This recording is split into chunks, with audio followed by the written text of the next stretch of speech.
स्वामीनारायण हरे, स्वामीनारायण हरे। वचनामृत श्री गडडा अंत्य प्रकरण का 30वां। 5 बातों का नित्य स्मरण।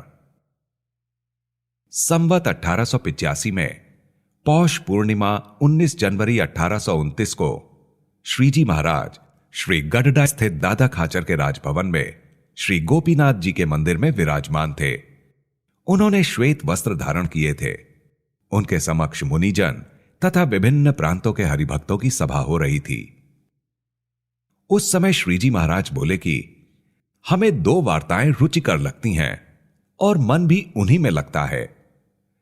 इनमें से एक तो यह है कि जिसे ऐसा लगता हो कि चैतन्य के तेज पुंज अर्थात अक्षरधाम के मध्य श्री पुरुषोत्तम भगवान की मूर्ति सदा विराजमान रहती है, ऐसा दृढ़ निश्चय हो और उन्हीं भगवान की उपासना भक्ति करता हो, तो यह बात हमें पसंद है।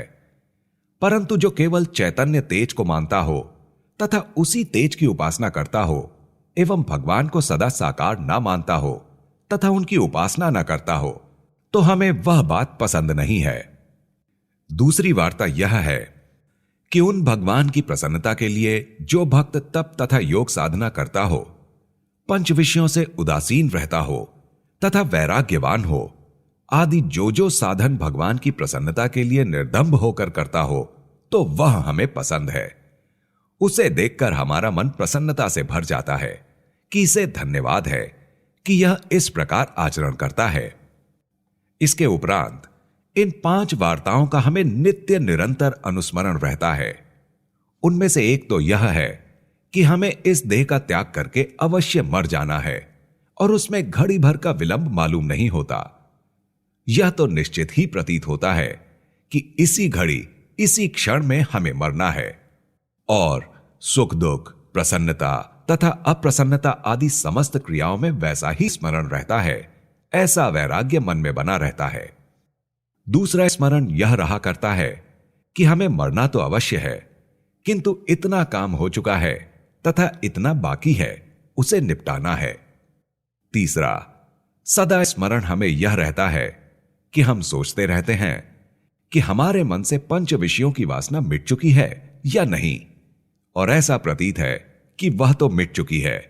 तब यह विचार आता है कि पंच विषयों की जो क्रियाएं हैं वे क्यों हो रही हैं, अतः कदाचित वह वासना ना टली हो, ऐसा अविश्वास सदैव बना रहता है।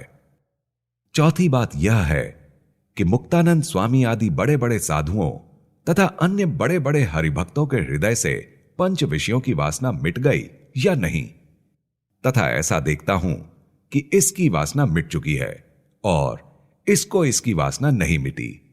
इस प्रकार सबके हृदय के सामने देखते रहना, यह ध्यान हमेशा बना रहता है।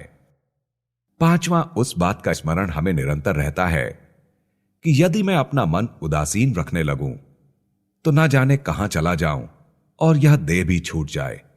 इसलिए ऐसा मानता हूं कि मन में उदासीनता नहीं रखनी है, क्योंकि हमारे योग से ये सब स्त्री पुरुष परमहंस प्रसन्न मन से भगवत भक्ति करते रहते हैं। यह बहुत अच्छा है।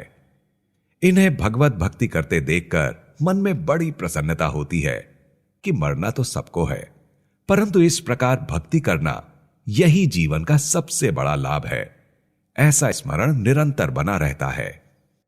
इस प्रकार श्रीजी महाराज ने अपने भक्तों की शिक्षा के लिए अपना आचरण प्रस्तुत करके यह वार्ता कही। वास्तव में वे साक्षात श्री पुरुषोत्तम नारायण हैं। इति वचनामृतम। इस प्रकार से श्री गडडा अंत्य प्रकरण का 30वां वचनामृत पूर्ण हुआ।